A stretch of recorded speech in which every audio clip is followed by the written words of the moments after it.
Hello everyone, welcome to StudyIQ. So we will continue our discussion on history. We have so far completed up to 1922, right?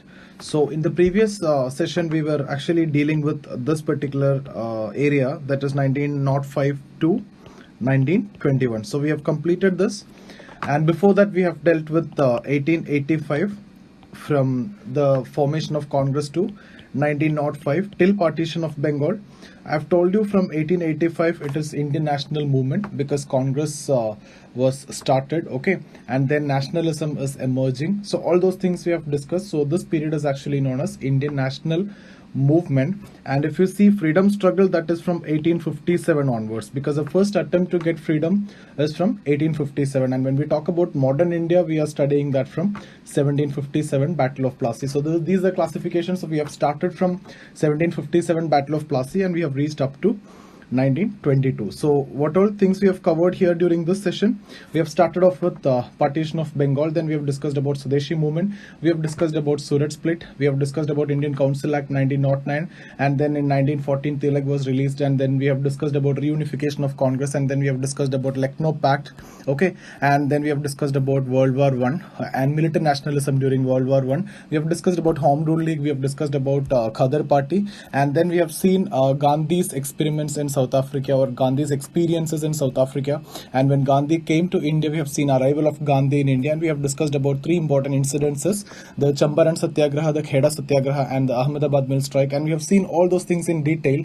And after that, we have talked about 1919 Government of India Act, okay, and then we have discussed about Rowlatt Act, which is the stick during this time, okay, and Rowlatt Act we have discussed, and we have also talked about Jallianwala Bagh massacre, which is connected to Rowlatt Act, and then we have discussed about Hundar Commission, which was appointed for inquiring into police excesses during that Jallianwala Bagh, and all these things have culminated into non-cooperation movement in 1921, and non-cooperation movement was called off because of Chauri Chaura incident, which happened in 1922. So this is what we have discussed so far, and we have started this session, this series, 1922 to 1931. So we are now in this particular area. Now after this we will be talking about 1931 to 1937 up to the election we will discuss, and then 1937 to 1947. That is the most important phase. There you will see Cripps mission, you will talk about August Offer, will talk about Wavell plan, cabinet mission plan, Mountbatten plan, and partition, and finally independence. Okay, in between we'll also talk about INA trial, the Rin mutiny. All those events will be covered during this phase, very important phase, but we are on the, we are going to that particular area. So when we discussed about this, I have given you the timeline in which that I'm going to cover. So already 1922 we have discussed one event, that is Chauri Chaura, and then in 1924 I've told you Gandhi was imprisoned, and in 1924 we have actually discussed about the debate between Swarajist and no changes. That topic is already covered. And then in 1924 we have to discuss about the role of militant nationalism, and that's what actually we are going to cover today, role of militant nationalism in 1924. And we will talk about HRA, and later in 1928 HRA will be regrouped into HSRA, and then in 1925 one important event, that is Kakori train robbery by Ram Prasad Bismil, Ashfaqullah Khan, and Rajendra Lahiri. This will be covered, okay.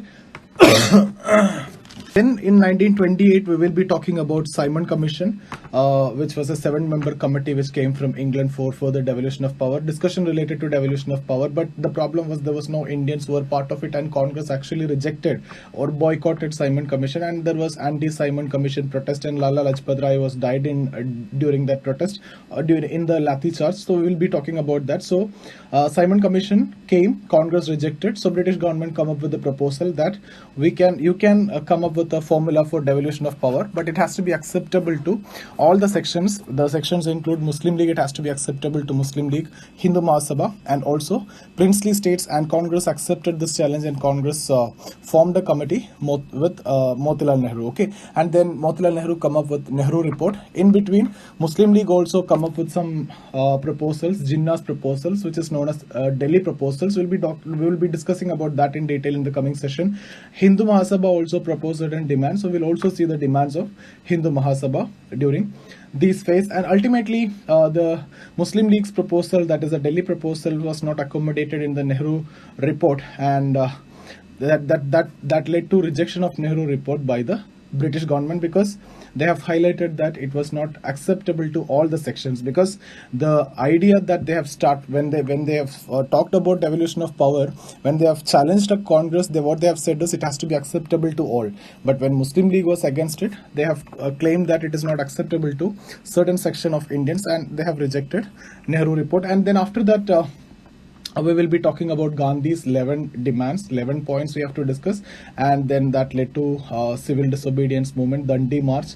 So we have to discuss about that, and after that we will be talking about 3 roundtable conferences, who all participated, when Mahatma Gandhi participated, when Congress participated, the only session in which Congress participated, that is the second roundtable conference, and how Gandhi participated, what are the assurances given by the Governor General. Okay, all those things will be discussed, and then all these roundtable conferences will lead to the Government of India Act 1935, that also we will see, and then 1937 election, and a few months of Congress rule we will see, and the major achievements during that time also we will see, and then we will discuss the final phase. Okay, so this is how I've organized the session, and we will be completing everything which is possible in history, both from prelims and mains perspective. So in this particular session, we are going to deal with militant nationalism. Okay, so I'll give you 2 questions, and we will try to address that question. I've in fact given you 1 question in the previous session. If you have any doubt in any of this discussion that we have done so far, you can get in touch with me. This is my Instagram ID. You can join this Telegram channel also. This is my Telegram channel which I've created for sharing my videos. All my videos in history and economy and mental abilities are there in this Telegram channel. You can watch all those videos if you have missed out any of the video, or if you are new to this particular video. Okay, so let's get started with militant nationalism. Already we have discussed about 2 different phases of militant nationalism. The first phase of militant nationalism was during the time of partition of Bengal. There was a small phase that we have discussed, 1908 to 1911, right? It was connected to partition of Bengal. 1907 Surat split was there, so extremist leaders were arrested, and the extremist leaders got suppressed, so the movement got suppressed, so the masses are left out with no leaders. So the younger generation have taken up bullet and guns. Okay, so they actually tried to assassinate unpopular British officials during this time, but it was not successful, because they could not meet their objective, or the immediate objective of assassinating the British officials could not meet. So I would say it was a failure. There was not much achievement during the first phase of militant nationalism. And after that, we have discussed about the second phase of militant nationalism, which was during the World War I, right? We have discussed that in terms of Khadar Party, and their objective was basically to instigate a mutiny among the Indian troops in the British Army, so that if you can instigate a mutiny in the Indian troops in the British Army, which was stationed in India as well as abroad, it will be helpful for you to militarily overthrow English during the time when British is actually suffering in the World War I. But they also could not achieve this objective, and this plan was actually leaked to the British government, and they have passed this Defense of India Act, and they suppressed all those people, all those potential army members who are trying to make or organize a revolt. Okay, so that was the second phase of militant nationalism. So no achievement in the first phase and in the second phase. And when we talk about militant nationalism, actually we cannot highlight more achievement. Emotionally, you can talk many things when we talk about Bhagat Singh, Surya Sen, and later when we discuss about INA, because we are going to discuss about the third phase here. We'll be talking in terms of HRA, that is in North India, and we will talk about Surya Sen, that was in Bengal. So both we'll discuss together here. And then the fourth phase of militant nationalism you can see during the time of World War II in terms of INA. Okay, so actually the achievements from militant nationalism side is very less. If you see it in an objective way, see, when you're preparing for civil service exam, when you're writing, you have to you should not be biased, right? So you need to see things with certain perspective, and it should be objective. You cannot be, you cannot take a particular view. You may be thinking that all these things happen because of militant nationalism, but it may not be the case. Okay, so in my opinion, there was not much achievement. First, obviously in the first phase there is no achievement because they could not meet their objective. Second phase also there was not much achievement. Third phase, hardly they could strike fear among the minds of English, but again it got suppressed because you are fighting against state. Obviously state is in an advantageous position and you will be suppressed like anything. And the fourth phase, INA, during INA it was able to make, during INA trial especially, people's emotions and people's sentiments was there. INA week was celebrated, INA day was celebrated, and many Congress leaders actually fought the case of INA trial victims. So even then it cannot be considered as any achievement. Okay, but we will see all those things. We'll put that in perspective. So I hope I can convince you. But the point is, here we will be talking about militant nationalism. That is the third phase of militant nationalism and the most important phase of militant nationalism. Let me write two questions and we are trying to answer these two questions. Okay, so discuss the contribution of militant nationalism to Indian freedom struggle. Okay, to what extent militant nationalism influenced ideology and strategy of Indian freedom struggle. Okay, so this is your first question. Second question is, militant nationalism during 1920s underwent an ideological rethinking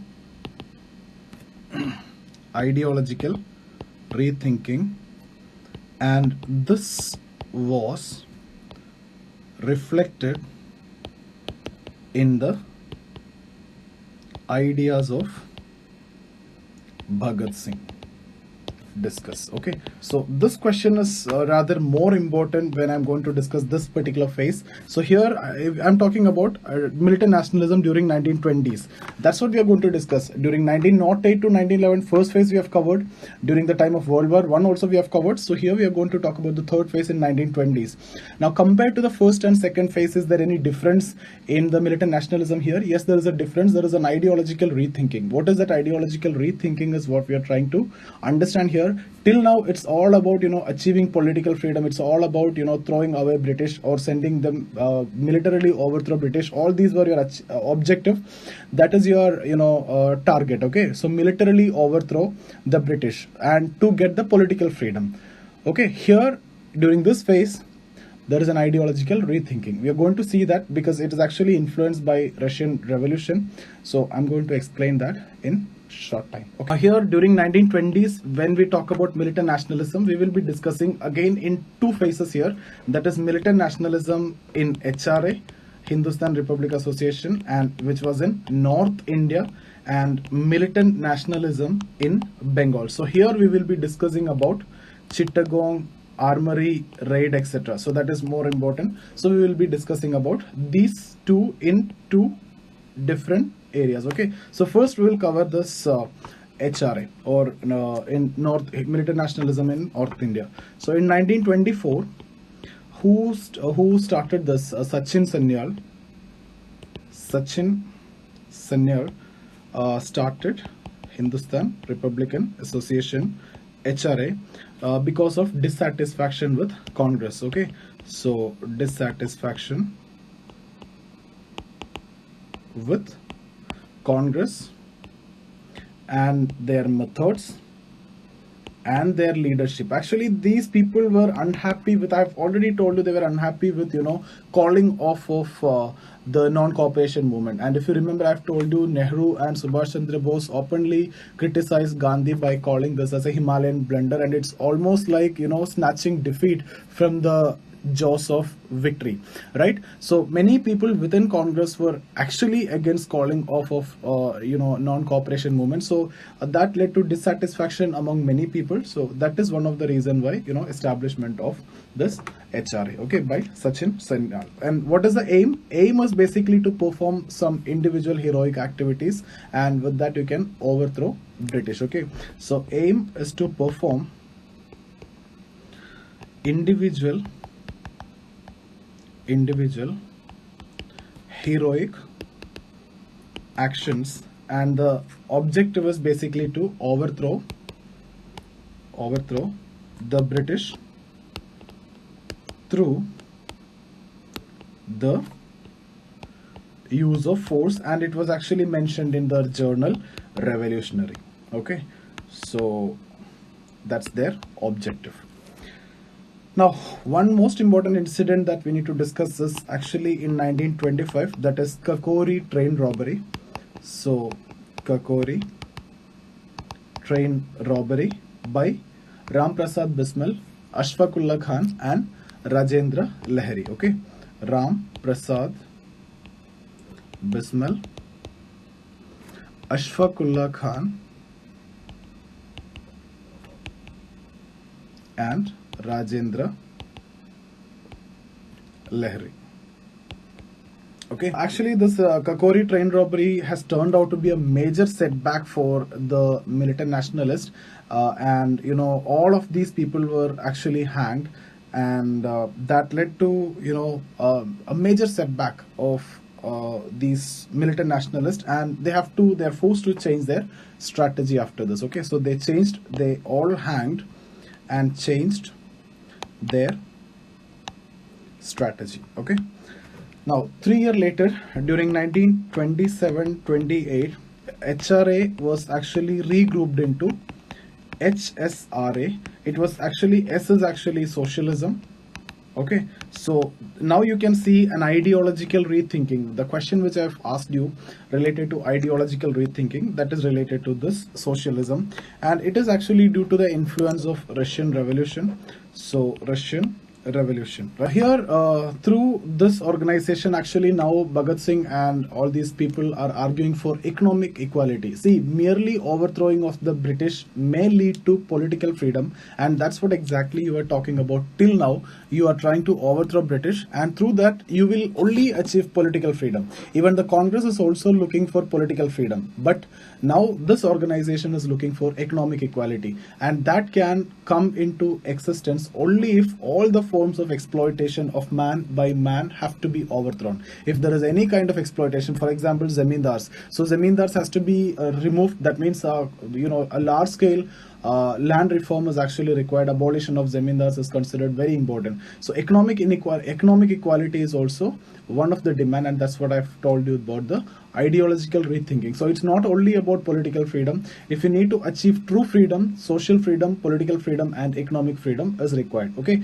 for that you have to go for large scale land reforms, not only overthrowing of the British. So HSRA actually adopted socialism as its official goal, and we will talk about that Bhagat Singh statement. So what is true freedom? True freedom would not come merely with the overthrow of British,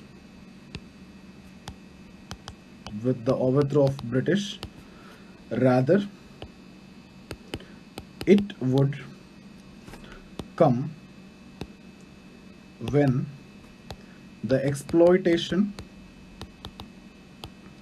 of man would end in all forms. Okay, that means political, social and economic sphere. Okay, so politically, how can you achieve freedom? You can get freedom from British. When you get freedom from British, you get political freedom. And economic freedom means it must be the masses must be freed from zamindars, and social freedom is actually also required according to them. So this is the ideological rethinking that we are talking about. So this is the idea of Bhagat Singh. Okay, so it was reflected in the ideas of Bhagat Singh. That was actually the question. So true freedom would not come merely with the overthrow of British. In fact, Congress was demanding the political freedom only, but now the HSRA is actually arguing for political freedom, social freedom, and economic freedom. Not only overthrow of the British, large-scale land reform is also actually required to ensure economic equality. Okay, now you can see HSRA is giving a more comprehensive and radical definition of freedom, which was actually inspired by Russian Revolution during 1920. So I hope you understood about the ideological rethinking which happened in the militant nationalism during 1920. So if you get a question on the militant nationalism and the ideological rethinking in the militant nationalism, this is what you need to highlight: the social, economic, and political freedom. Not only overthrow of British, merely overthrow of British will give you political freedom, but large scale land reform is also required to ensure economic equality. Okay, and they were also of the opinion that the masses must be politically conscious about their issues and rights, politically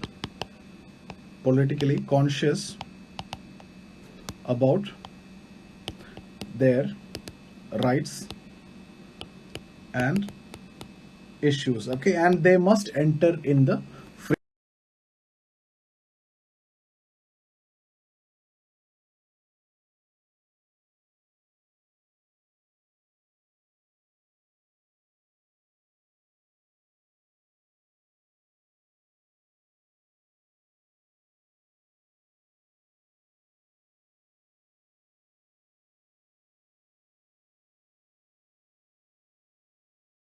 They also argued for an open organization which would politically, motivate and politically make people conscious, and they also wanted involvement of masses in a peaceful way. Okay, so it's not that whenever you see this word militant nationalist, it's all about violence. They want involvement of masses, but in a more peaceful way.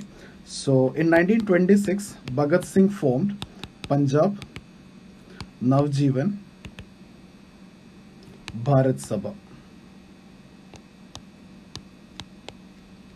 Okay, again, which was inspired by Russian Revolution. Okay, now in 1927 there was an anti-Simon Commission protest, and as I've already told you before, in this protest, in the police lathi charge, Lala Lajpat Rai got killed, and Bhagat Singh and HSRA wanted to retaliate for that, and they have decided to assassinate the British SP who was responsible for the lathi charge, who's Peter Saunders. And after that, actually, they did not hide. Okay, so in their opinion, if you are doing something and if you're hiding, you cannot actually send the message to public. So to basically send the message to public, they actually surrendered, and they have actually threw a sound bomb in the Central Legislative Assembly when two important bills were discussing. And you should be remembering about these two bills, not just remember about the two bills, you would also need to get into the details of these two bills. The bills are actually Trade Dispute Act, okay, and Public Safety Bill. Okay, so Trade Dispute Act is actually related to prohibit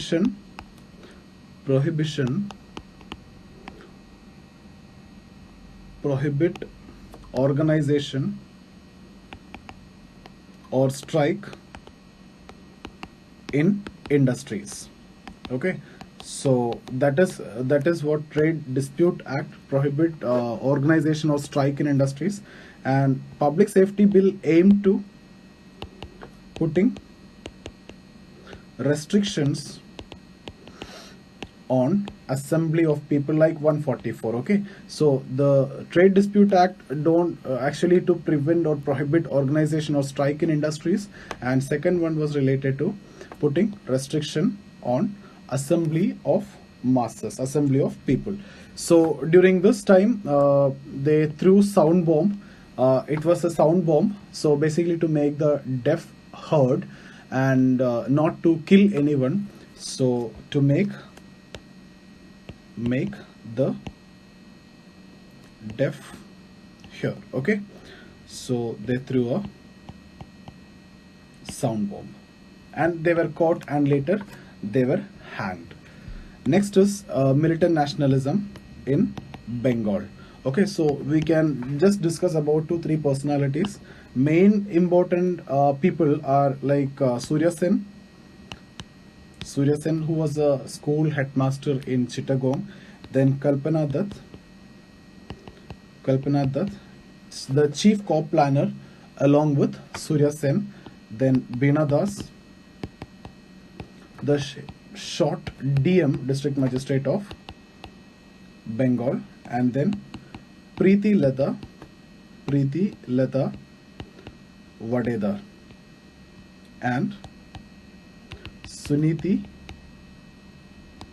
Chanderi, the vice chancellor of university. Okay, so these are the 4 names which you need to remember, which is related to militant nationalism in Bengal. There's a second aspect, second phase. Surya Sen, who was a school headmaster in Chittagong. Kalpana Dutt, the chief corp planner along with Surya Sen. Beena Das showed DM of Bengal. Preeti Lata Vadedar and Suniti Chanderi showed VC of university. And the important event during this time was actually Chittagong Armoury Raid. Okay, so Chittagong Armoury was raided. The local policemen and the DM policemen and the DM shot. Okay, and the railway lines were uprooted. So which among the following is correct with respect to Chittagong Armoury Raid? Or all these statements you have to pick. Okay, so railway lines were uprooted, and most importantly, this point is again very important, autonomous provincial government was established. Okay, autonomous provincial government established, and they raised the national flag, unfold the national flag. So raised national flag. Okay, unfolding of national flag. And most important thing that you need to discuss here is actually a lot of women militant nationalists participated. Women militants participated. Normally when we talk about militant nationalism, you cannot see the involvement of women. The first phase of militant nationalism, no. Okay, and that is related to partition of Bengal. Second phase of militant nationalism, which was related to World War II, World War I and Khadar party, no involvement of women. HRA, no involvement of women. But here you can see involvement of women militants. Later during World War II also there is a phase of militant nationalism that is related to INA. There also you won't see involvement of women. Okay, so here involvement of women. Okay, so a lot of positives. Now when you talk about positives here during this phase of militant nationalism, actually a wider perspective or perception of freedom. Okay, so perspective of freedom. What is that? It is not only about political freedom. Merely overthrowing of the British may give you political freedom, but that itself is not enough. You need social freedom and economic freedom. All the kind of exploitation of man by man has to be abolished, and for that you need large scale land reform. Abolition of intermediaries or zamindars is a must. Okay, so you have to ensure economic equality. Okay, that is and it also motivated the future generation. So if you need to talk about the positives, see some textbooks, you'll see it was able to strike terror or fear among the minds of British. No, that is not going to happen. Maybe during Rin mutiny it happened, or INA trial, because they understood that it was by army. One was by army and second by navy. Okay, so Britishers are actually understood that they are slowly losing the command over their army and navy. So at that time, that last phase of militant nationalism, if you're talking about INA and Rin mutiny, then that might have struck terror or fear among the minds of English, but not the first phase, second phase, or all these things.